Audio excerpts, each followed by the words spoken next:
आषाढी एकादशी जवळ आली आहे। आम्ही म्हणलं आपल्याच कोल्हापूर मधल्या एका 900 वर्षापूर्वीच्या प्रतिपंढरपूर विठ्ठल मंदिराचे दर्शन घेऊया आणि तुम्हाला पण दाखवूया। मिरजकर टिकटीवरून जो रोड दैवन्य बोर्डिंग कडे जातो त्या रोडवरून सरळ यायचं। आम्ही मंदिराच्या मागील बाजूने जाणार होतो। हवं तर तुम्ही नूतन मराठी हायस्कूलच्या इथून पुढच्या बाजूने येऊ शकता।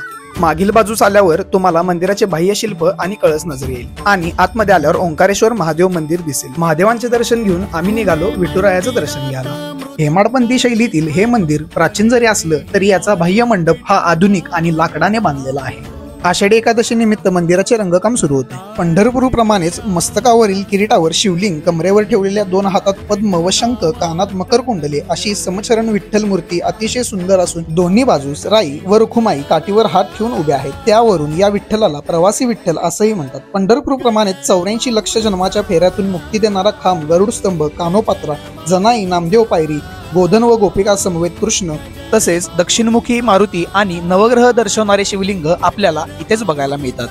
तब्बल 900 वर्षापूर्वींचं हे विठ्ठल मंदिर कोल्हापूरच्या इतिहासाचं एक सोनेरी पान आहे असं म्हणायला हरकतच नाही। तर हा व्हिडिओ नक्की तुमच्या आमच्यासारख्या भक्तांपर्यंत पोहोचवा आणि एकदा नक्की दर्शन घ्यायला या आपल्या कोल्हापूर मधल्या 900 वर्षापूर्वीच्या विठ्ठल मंदिरामध्ये।